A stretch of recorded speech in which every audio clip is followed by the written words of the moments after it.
हम लोग ने एक्चुअली पानी में करीबन 4 साल पहले काम शुरू किया। हमने जब 3 सीजन्स किए सत्यमेव जयते के, उसके बाद हमको लगा कि आगे क्या किया जाए। हम लोग एक चौथा सीज़न लेके आए, अलग अलग टॉपिक्स लेके, या किसी एक विषय को लेके उसी के साथ जुड़ के काम करें, और हमको लगा हमें ऐसा करना चाहिए। तो सत्यजीत और मैं हम दोनों सत्यमेव जयते कर रहे थे, और हमको लगा कि पानी एक ऐसा विषय है जो हमें उसके साथ काम करना चाहिए। और शुरू हम महाराष्ट्र से करना चाहेंगे, क्योंकि हम दोनों महाराष्ट्रन्स हैं, और हर साल हम देखते हैं कि यहाँ सूखा पड़ता है महाराष्ट्र में। बहुत सारे एरियाज़ हैं महाराष्ट्र में जहाँ बारिश बहुत कम गिरती है।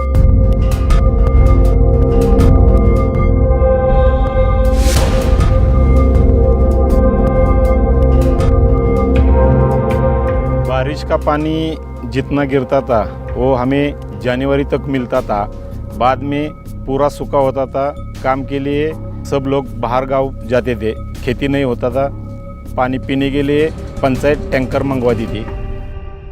तो ये सोच के हमने शुरू किया पानी फाउंडेशन, और हमारा एम्बिशन ये था, हमारी चाह ये थी कि हम इसको एक बड़े पैमाने पे करने की कोशिश करें।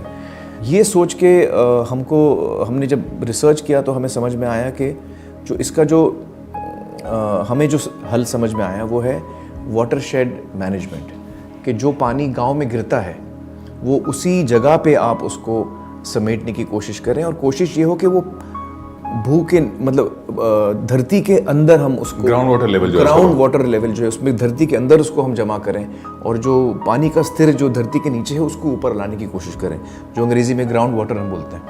तो वाटरशेड मैनेजमेंट का बहुत सिंपल मैं आपको एक लाइन में बताता हूँ कि उसकी कोशिश है कि दौड़ते हुए पानी को हम चलना सिखाते हैं, चलते हुए पानी को हम स्थिर होना सिखाते हैं, रुकना सिखाते हैं, और रुके हुए पानी को हम ज़मीन में डालने की कोशिश करते हैं। जब तक ये एक जन आंदोलन नहीं बनेगा तब तक इस समस्या को हम सॉल्व नहीं कर पाएंगे। We need to create a people's movement, और लोगों को इसमें जुड़ना चाहिए, और वही हमारी कोशिश थी।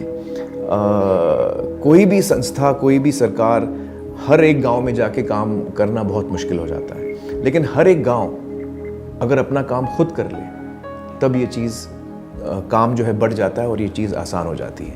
तो इस सोच के साथ हमने शुरू किया सत्यमेव जयते वाटर कप। तो हमने क्या किया कि 3 तालुका चुने जो सूखाग्रस्त में आते हैं, एक मराठवाड़ा में, एक विदर्भ में, और एक वेस्टर्न महाराष्ट्र सतारा के एरिया में।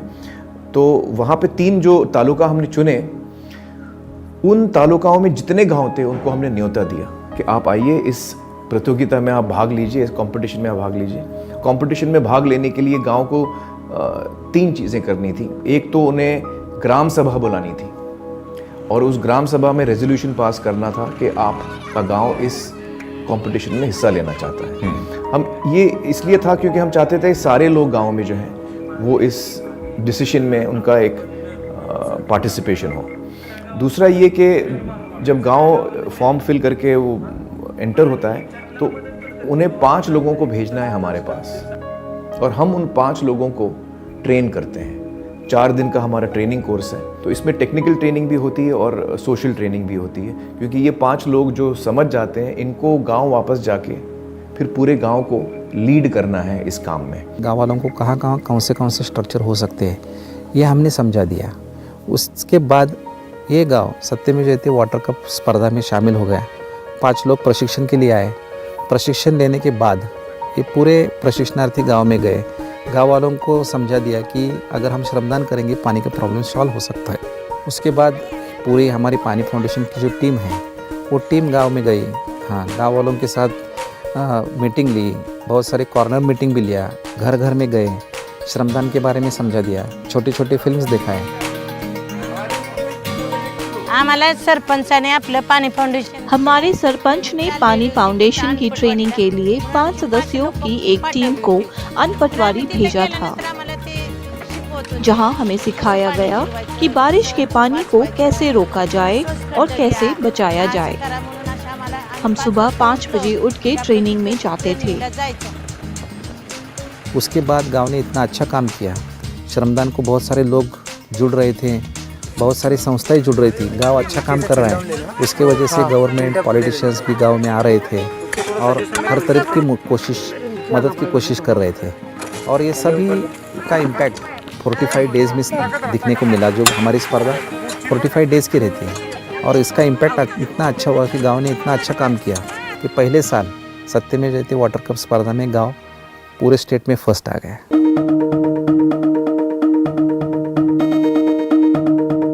आल्यानंतर आमच्या गावात बी आम्ही तसंच राबवलं। वहाँ हमने जैसा सीखा वैसे ही अपने गांव में काम करना शुरू किया, क्योंकि आज भी हमें वो दिन याद है जब हम बूंद बूंद के लिए तरसा करते थे। फरक पडायला लागला।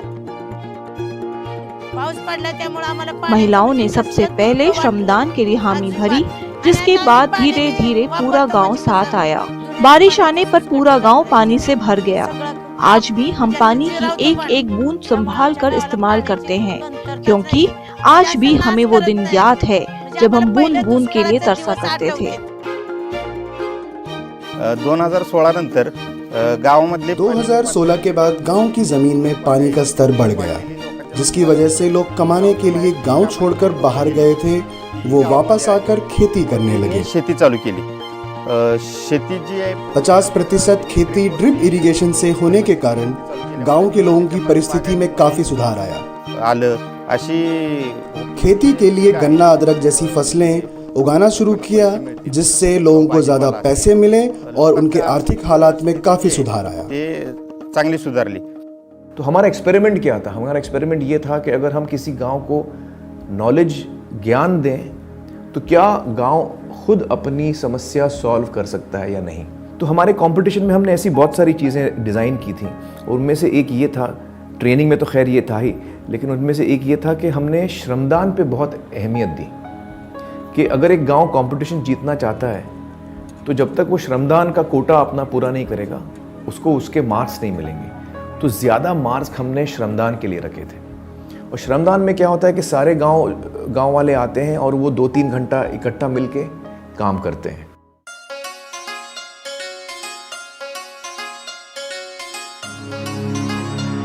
वाटर का लेवल बढ़ने के कारण जो मोटर मेरा ही खुद का 10 मिनट भी नहीं चलता था, वो कम से कम अभी 12 घंटा चल रहा है। इतना पानी आने की वजह से हमने अभी एक्सपोर्ट क्वालिटी का बैंगन निकलता है, मैं टमाटर निकलता है, मिर्ची निकलता है, और सब मेरा एक्सपोर्ट होता है माल। उसके वजह से मेरे को अभी एक साल में कम से कम 30 लाख तो खेती में से आता है। ये सब बदलाव पानी की वजह से हुआ है।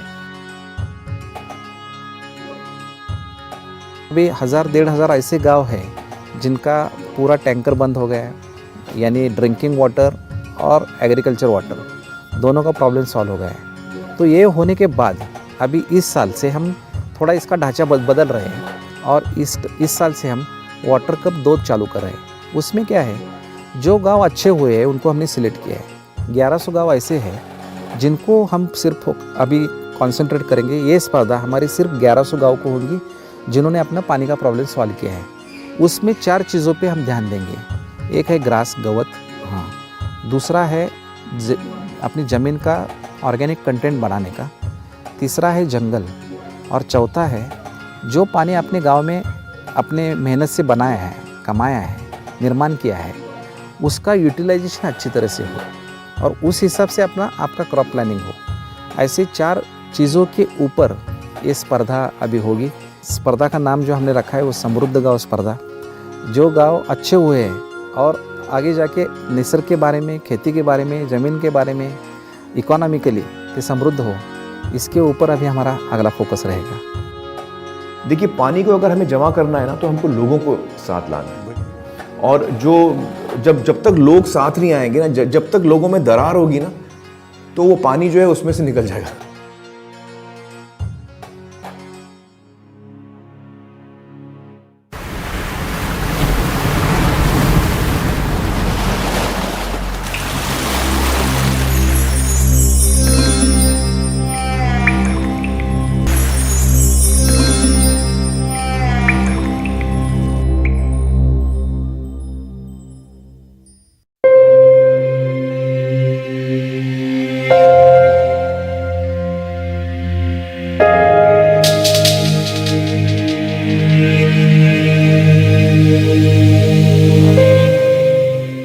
India has access to only 4% of विश्व की 17% आबादी वाले भारत की सिर्फ 4% जल निकायों तक पहुंच है। The reality is सच्चाई ये है कि अधिकांश भारतीय किसान वर्षा आधारित कृषि पर निर्भर हैं और वर्षा का होना न होना अनिश्चित है। we believe we are an agri. हमारा मानना है कि हम एक कृषि आधारित संगठन है और इसकी वजह से हमारा भारतीय किसानों के साथ गहरा जुड़ाव है, इसीलिए स्वाभाविक रूप से वो प्रमुख हितधारक बन जाते हैं।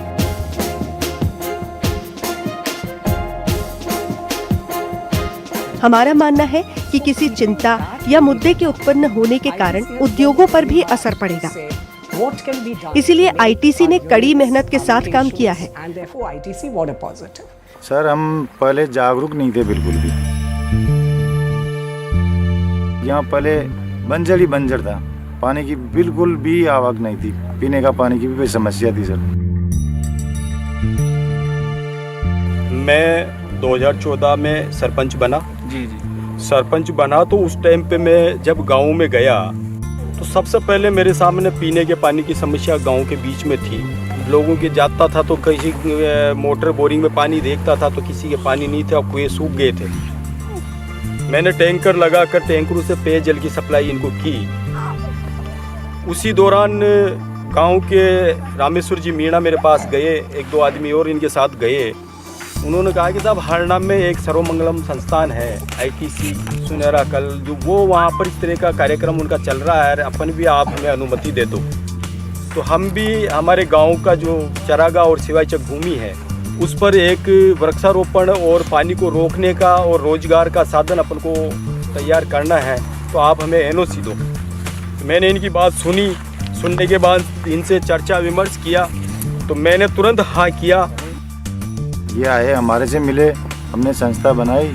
संस्था में हमारे को कुछ सिखाया, भाई ऐसे करके इकट्ठा हो, कमेटी बनाओ। कमेटी बनाने के बाद में हमारे से जुड़े रहे, हम भी इनसे जुड़े रहे, कंधे से कंधा मिला के। फिर इन्होंने हमारी तरफ नाड़ियाँ बनवाई। कुछ तो हमने श्रमदान किया गाँव वालों ने, कुछ सरकार की तरफ से, आईटीसी की तरफ से आया सर हमारे। We are in 44 districts. हम 16 राज्यों के 44 जिलों में हैं, इसीलिए इस क्षेत्र में हमारा काम लगभग 11 लाख एकड़ भूमि पर हुआ है।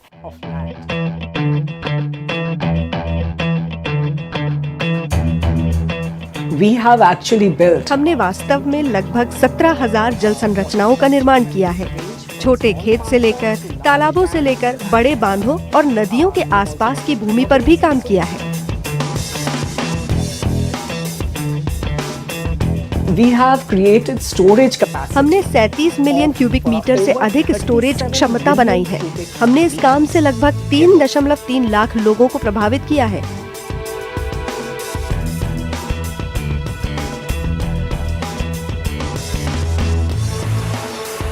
तो धीरे धीरे ये बनने के बाद में इसमें कुछ पानी रुकने लगा, वाटर लेवल ऊपर बढ़ता गया, हमारी इनकम भी बढ़ती गई सर। साथ का साथ गांव का भी विकास हुआ। आईटीसी की केवल जन संरक्षण और प्रबंधन के क्षेत्र में 42 साझेदारियां हैं और ये साझेदारी सरकारी निकायों जैसे नाबार्ड तथा एकीकृत जल संस्थान आदि के साथ है। इसीलिए हमारे पास बड़े पैमाने पर भागीदारी है।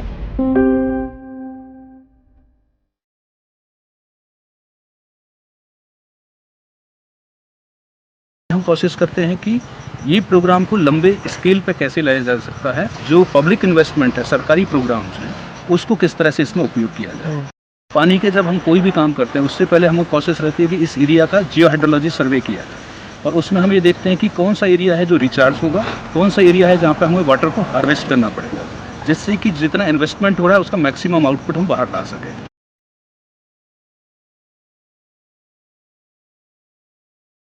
आज जो बड़ा इश्यू है पानी को लेकर वो है कि रिसोर्सेज तो क्रिएट हो रहे हैं, लेकिन रिसोर्स को मैनेज कैसे किया जाए। कम पानी में ज़्यादा आप उत्पादन आउटपुट कैसे ले सकते हैं। तो उसमें हमारी कोशिश रहती है कि जितना रिसोर्सेज अवेलेबल है उसके अकॉर्डिंग लोग क्रॉप लगाएं। दूसरे फंड से भी हम मीटिंग में आपस में जाने लगे तो हमारे को बीज उपचार की भी बताए, जैसे बीज भी ऐसे उपचार होगा, वहाँ से बीज मिलेगा फ्री में। तो हम जागरूक हुए। कुछ पशुधन के लिए भी हमारे के पास पैसे आए। ये बनने के बाद हमारे को इतना फायदा हो गया, सभी का कुआं लगभग 10 और 15 फीट के बीच में ऊपर आ गई। जो बंजर पड़ी हुई थी जिनमें मेड़बंदी की उनमें अभी काज कर रहे हैं, गेहूँ कर रहे हैं उस ज़मीन में। हम बाहर जाते थे मजदूरी करने, अभी बाहर नहीं जा रहे हैं हम, क्योंकि हमारे पास पर्याप्त पानी है। तो खेती है 2-2.5 बीघा 3 बीघा, उनमें करके खा रहे हैं हम।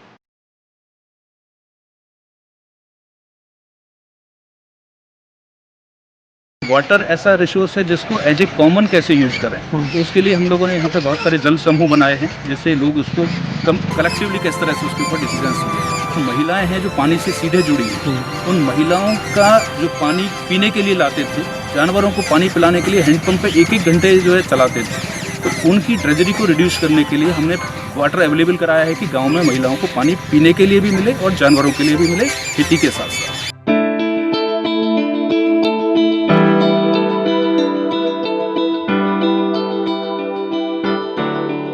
पहले मैं घर का ही काम करती थी, कुछ भी नहीं करती थी। मेरी मतलब शादी के बाद में और मैं इस 1 साल पहले मैंने इस समूह के बारे में सुना था, तो मैंने 11 महिलाओं को अपने साथ लेकर और एक समूह श्री गणेशाई समूह अपने हिसाब से खुद नहीं खोला। पहले हमारे घर में सब पूरे गांव में जानवर है, तो हमें पानी के लिए बहुत दूर जाना पड़ता था, 2 किलोमीटर भी चले जाए तो चले जाए। और फिर अब ये मतलब हमारे बन गया, इसकी वजह से हमें पानी जानवरों को यहीं से मिल जाता है।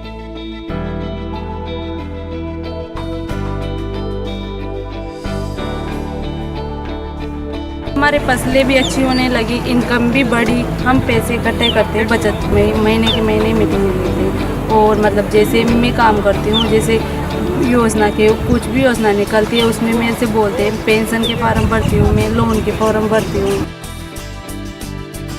समाज में महिलाओं को जुड़ने से हमारे बराबर की भागीदार बन गई है और बच्चों में भी परवरिश की सुधार हुई महिला के कारण। ये सब उसी के कारण हुआ सर, नहीं तो पहले जागरूक नहीं थे तो अंधेरे में ही थे।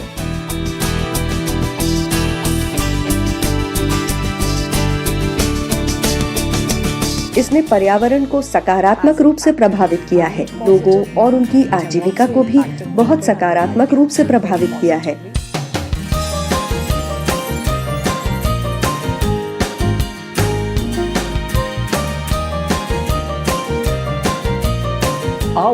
हमारे काम से मिट्टी के कटाव में कमी आई है, इसने भूजल के स्तर में सुधार किया है और तीसरे भाग के अध्ययन से ये ज्ञात होता है कि ये हमारे जलग्रहण क्षेत्र है। भूजल में भी 40% की वृद्धि हुई है। हमारे काम से वहाँ की मिट्टी में नमी बढ़ी है, जैव विविधता पर असर पड़ा है। जो किसान कम पानी की उपलब्धता की वजह से केवल 1 फसल लगा रहे थे, वो अब 2 फसलें और कभी-कभी 3 फसलें लगा सकते हैं। तो 3 फसलें लगाना एक बड़ा प्रभाव है।